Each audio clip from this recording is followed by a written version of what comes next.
The scar tissue pulls when she lifts the tray, a familiar tug along her left forearm where the skin had healed badly, and Ilsa thinks, "Keep your sleeve down. Keep moving. Do not give them anything to look at." The dining hall of the Crescent Lodge was never kind to her. Too many sharp eyes, too many wolves who had learned to read weakness the way other creatures read weather. But tonight, the room held the kind of stillness that preceded something irreversible. She felt it before she saw the reason for it.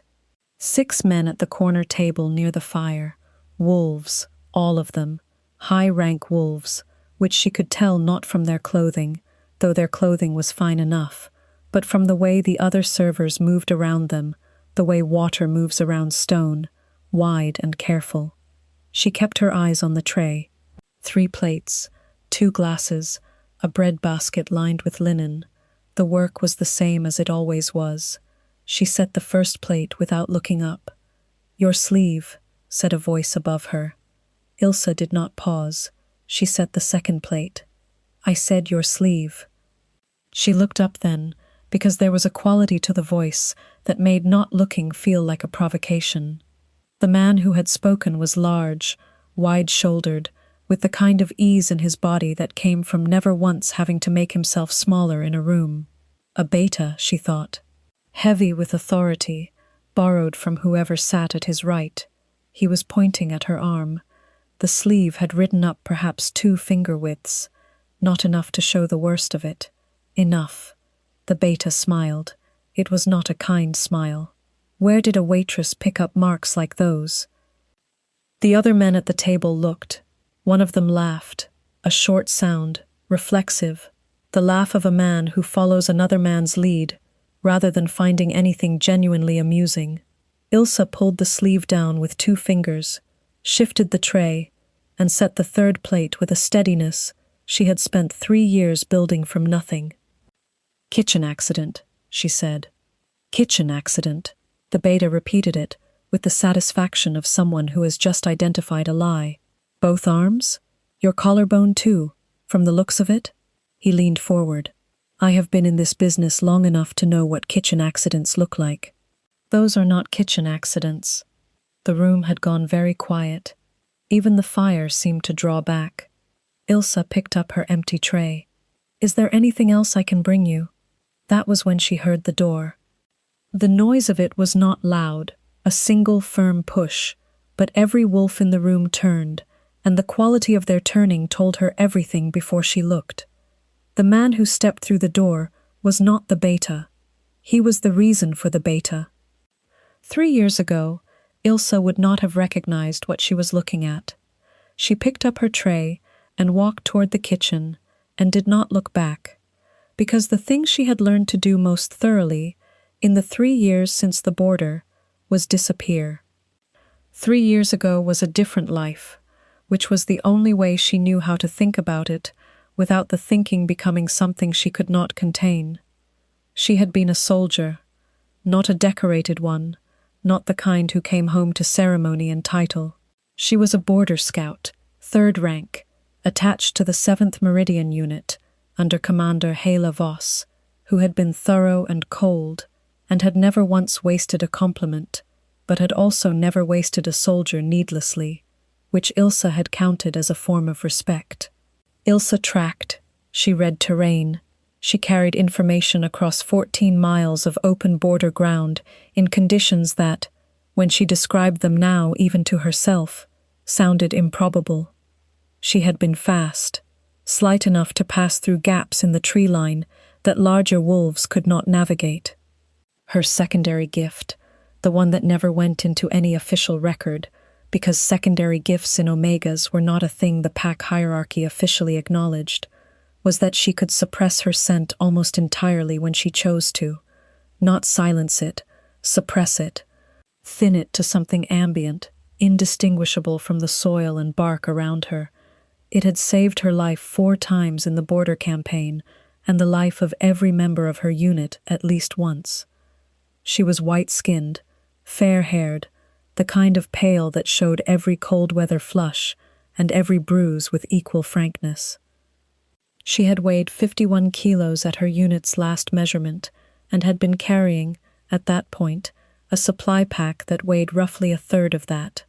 Commander Voss had noted it in the logbook without expression. Scout Ilsa Varen, 51 kilos, field capable. The border war lasted 14 months. It ended in the way wars of attrition end, which is to say, it did not end cleanly. It simply stopped being possible to continue. The 7th Meridian lost 11 members. Ilsa was not one of them.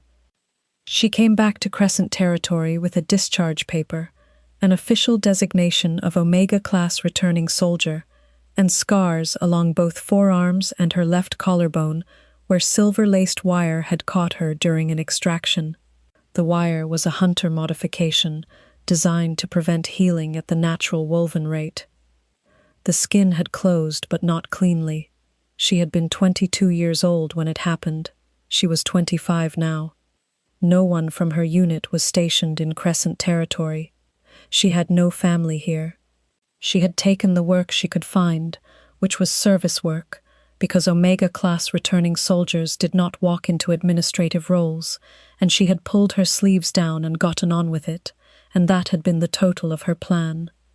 The Crescent Lodge was not the worst posting she had had in 3 years. The owner, a stout older wolf named Brennan, knew she was a veteran and did not ask her questions, which was a form of decency she had come to value above most others. The other servers were young and mostly kind, and the regular clientele were merchants and mid-rank packwolves, none of whom paid her much attention. She had never seen the Alpha King here before tonight. She had recognized him the moment she heard the room change. She had been in enough high-stakes situations to know the difference between powerful and sovereign, and the man at the door was sovereign in a way that did not require announcement. She pushed through the kitchen door and set the tray down, and stood for a moment with her hands flat on the work table, breathing. Outside the kitchen door, she could hear the beta's voice, not the words, just the tone of it, still performing for whoever was listening.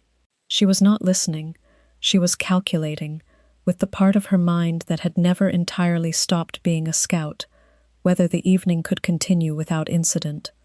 That calculation would turn out to be wrong. The thing the beta did next she did not see, only heard about afterward from Marin, who was 17 and worked the floor on weekends, and had been watching the corner table with the devoted attention of someone who sensed that history was being made. According to Marin, the beta had stood up. He had said, in a voice pitched for the room rather than for any single person, that he found it curious that a lodge in Crescent territory would employ a marked female with no verifiable pack affiliation.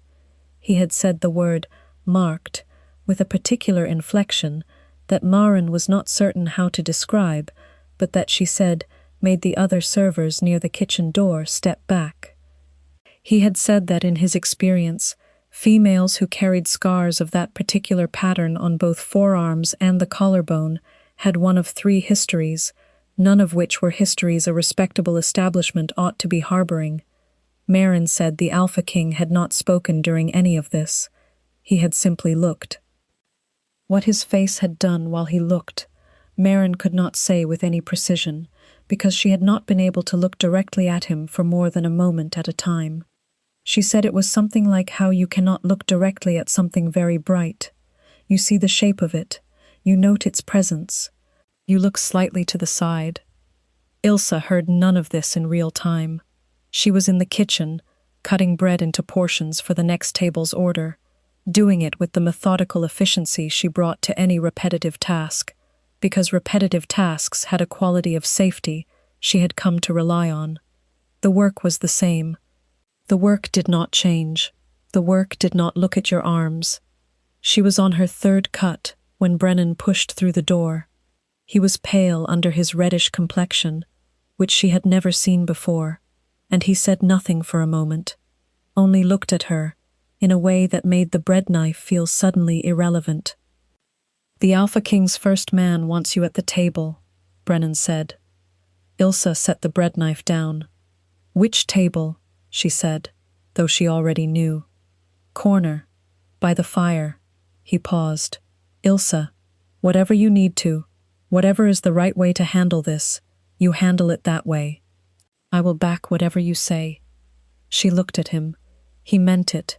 She could see that he meant it, which was the part that was going to make this harder, not easier, because she had spent 3 years building a situation in which no one was responsible for her, and no one needed to be, and she did not particularly want that to change now.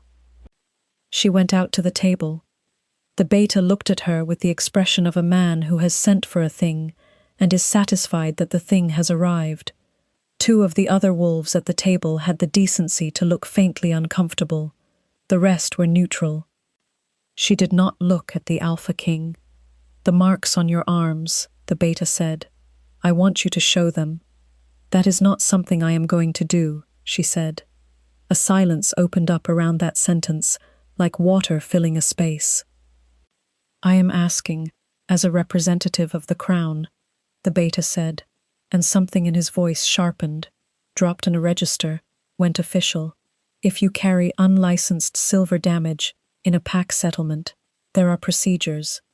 I carry documented silver damage, Ilsa said. From the 7th Meridian Border Campaign, the documentation is on file with the Crescent Territory Administrative Office and has been since I arrived. If your procedures require verification, that is where you will find it. The silence that followed this was different from the one before it. She had a very specific experience of silences after delivering information that contradicted a narrative, and this was the particular quality she associated with a room recalibrating. The beta said, that documentation, and then a different voice spoke. It was not loud. It did not need to be. Aldrich, one word, the beta's name, spoken at a register that bypassed the room entirely and entered the chest directly, some frequency between hearing and feeling. Sit down. Aldrich sat down.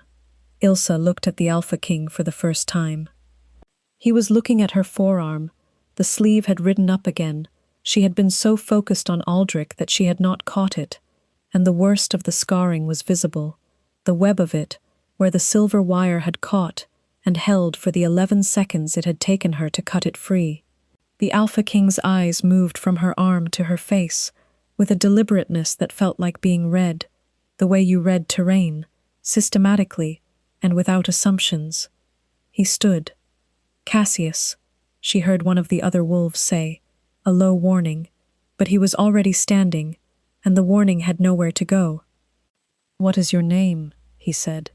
Ilsa Varin, 3rd rank scout, 7th Meridian, honorably discharged. The border campaign, he said. Yes. Something moved across his face. It was not pity. It was not the awkward courtesy of someone confronted with a soldier and trying to find the appropriate register for gratitude they have never personally needed. It was something older and more specific than either of those. He looked at the scar on her forearm with the recognition of a man who has seen that pattern before, who knows the tool that made it, who understands what the 11-second delay in cutting it free actually means in terms of what must have been endured in those 11 seconds.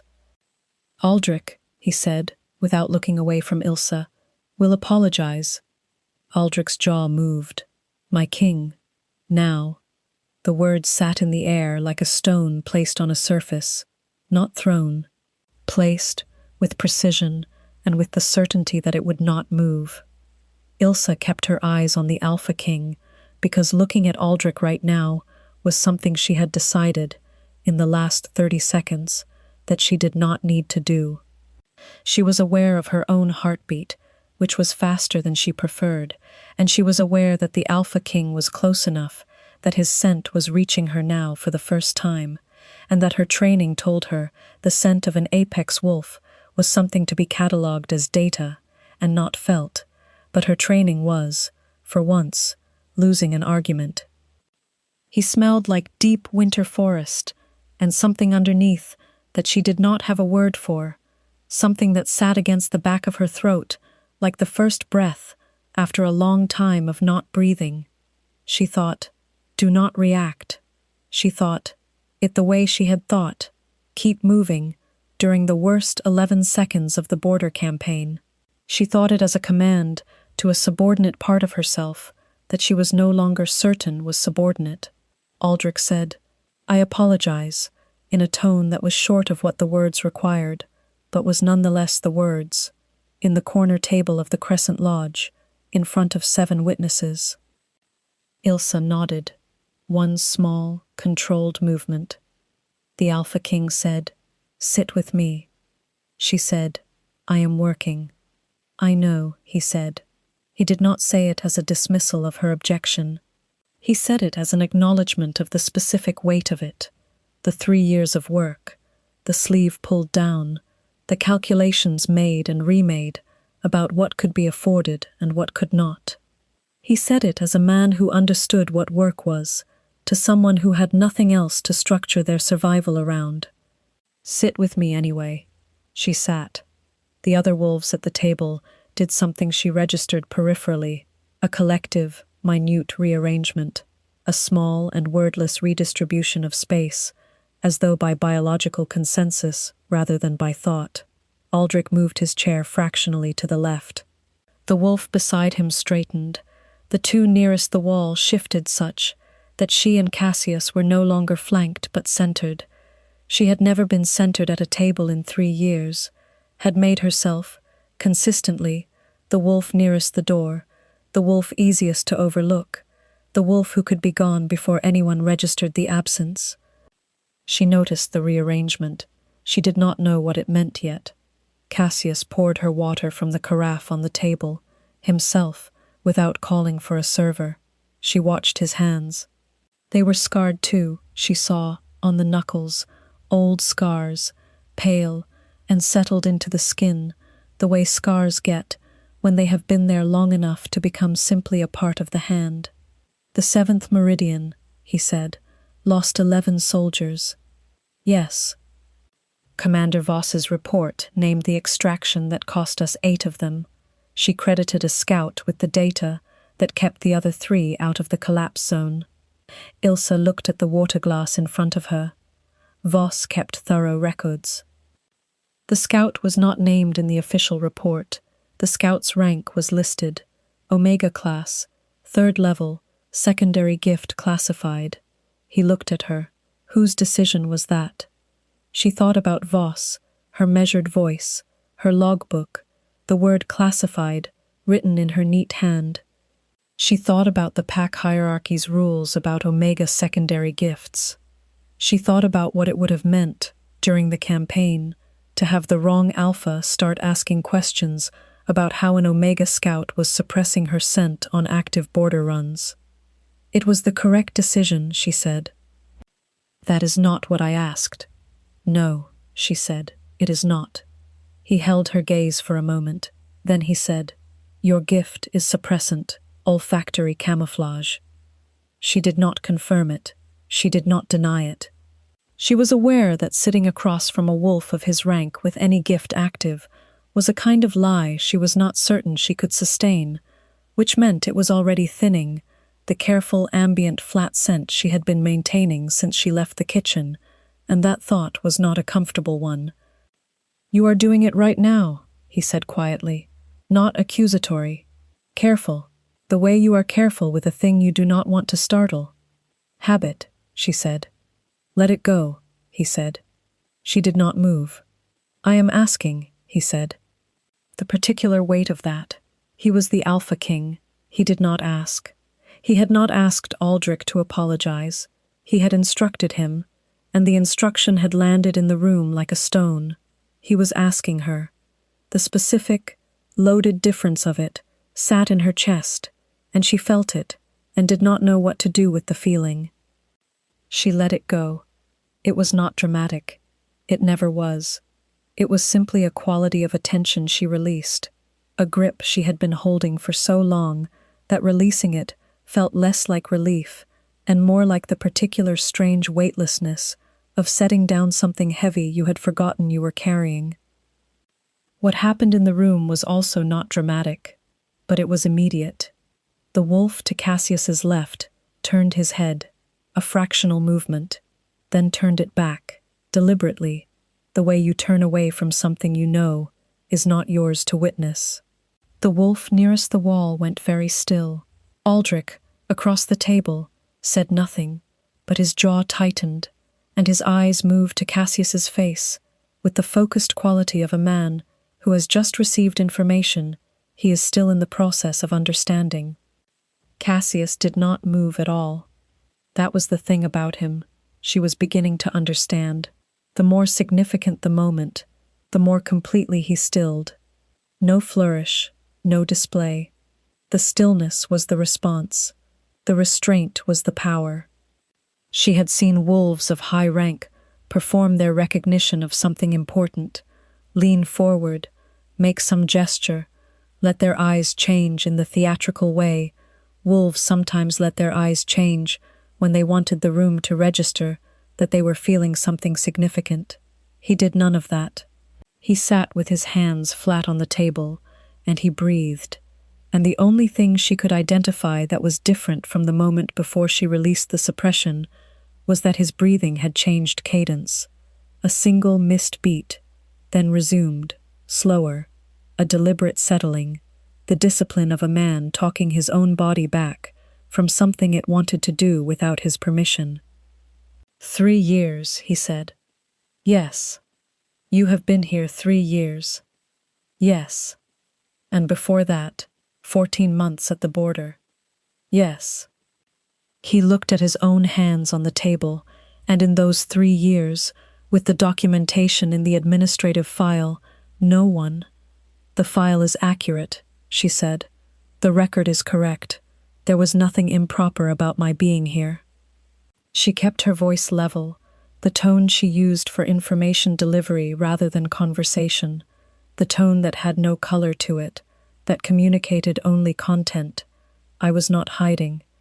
I know that, he said. That is not what I was asking. She looked at him.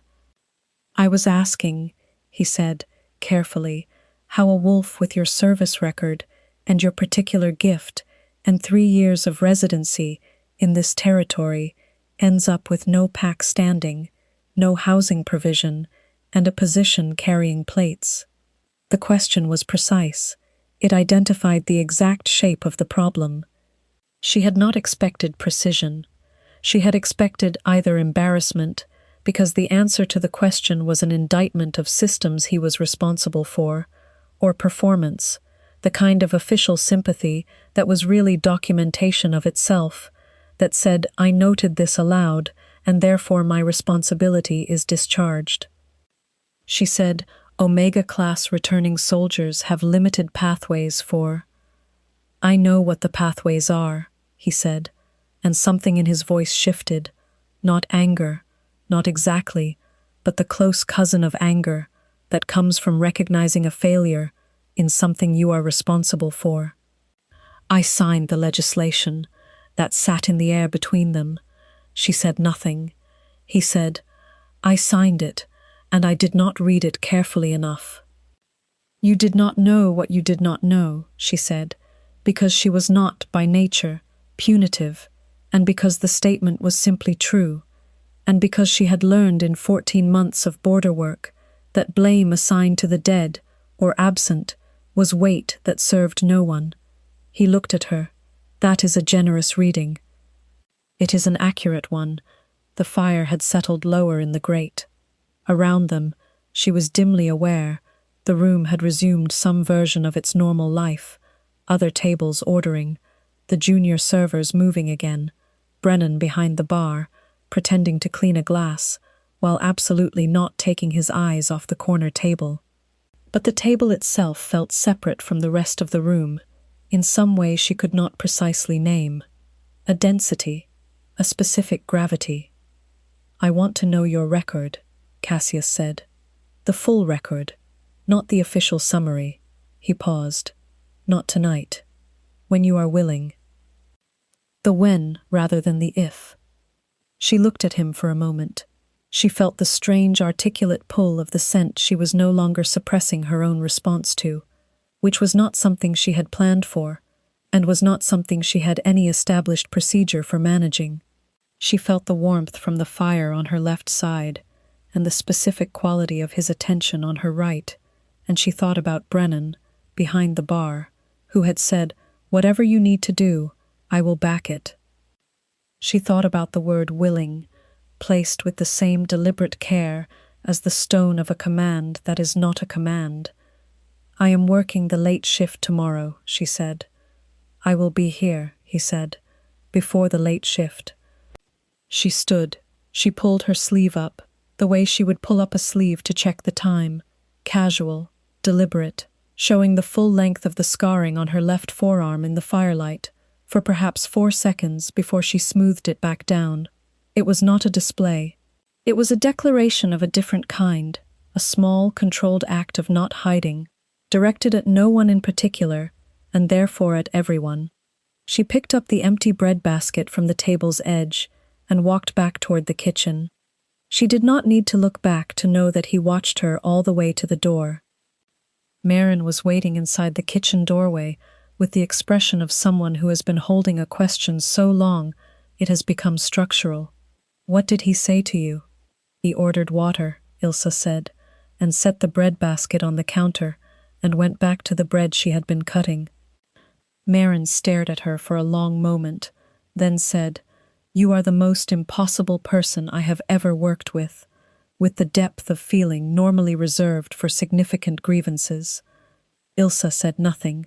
She was thinking about the cadence break in his breathing, the missed beat, and the deliberate settling after. The discipline of a man talking his own body back from something it wanted to do without his permission, and what it meant that she had recognized that discipline immediately, that particular quality of restraint, because she had been practicing the same restraint herself for 3 years, and would practice it again tomorrow, and the day after that, right up until she couldn't.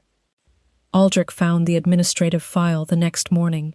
He sat with it for a long time, alone in the territorial records room, reading the complete service documentation for Omega-class Scout Ilsa Varin, 3rd rank, 7th Meridian, the secondary gift classification, the incident report for the silver wire extraction, filed in Voss's careful hand, 11 seconds. Scout Varin maintained field function throughout. No vocal response recorded. The commendation that had been submitted and then administratively suspended because the submitting officer had failed to note, had perhaps deliberately not noted, that the subject was Omega class, and the commendation system had a standing filter. The filter had been there for 40 years. Aldrich had never once thought to ask why. He closed the file. He thought about the dining room the night before, the way he had said the word marked, the way he had leaned forward to perform certainty he had not earned. He thought about the 11 seconds. He had been in 4 engagements in his career as beta.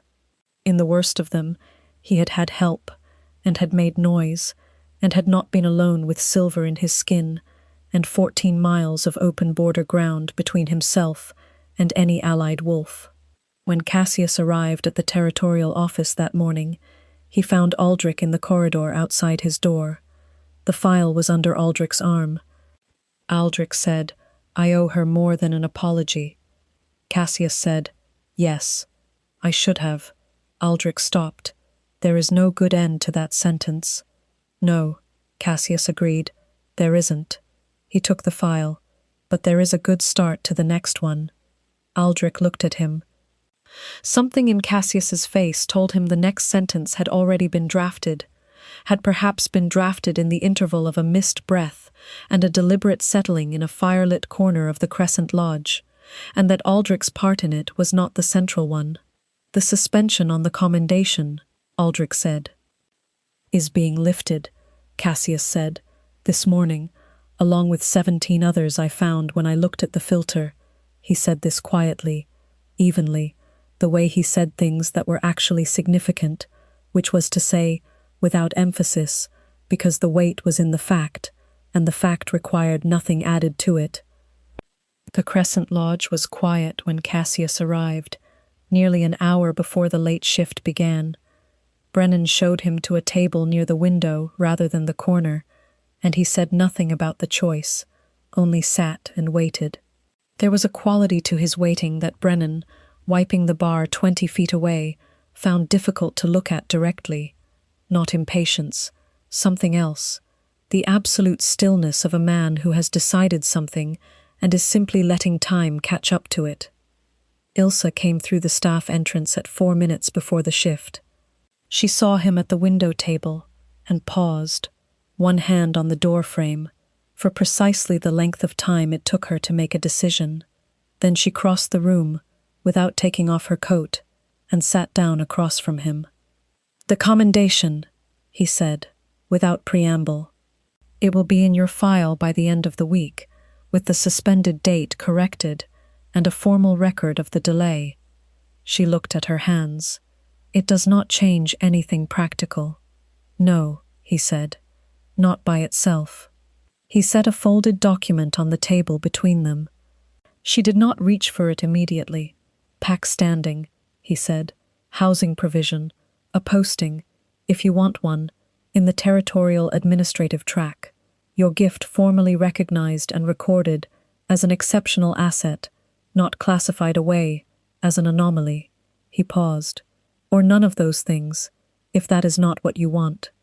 The document is an offer, not an order." She looked at the document. She thought about Brennan behind the bar, who would let her go without complaint because he was decent.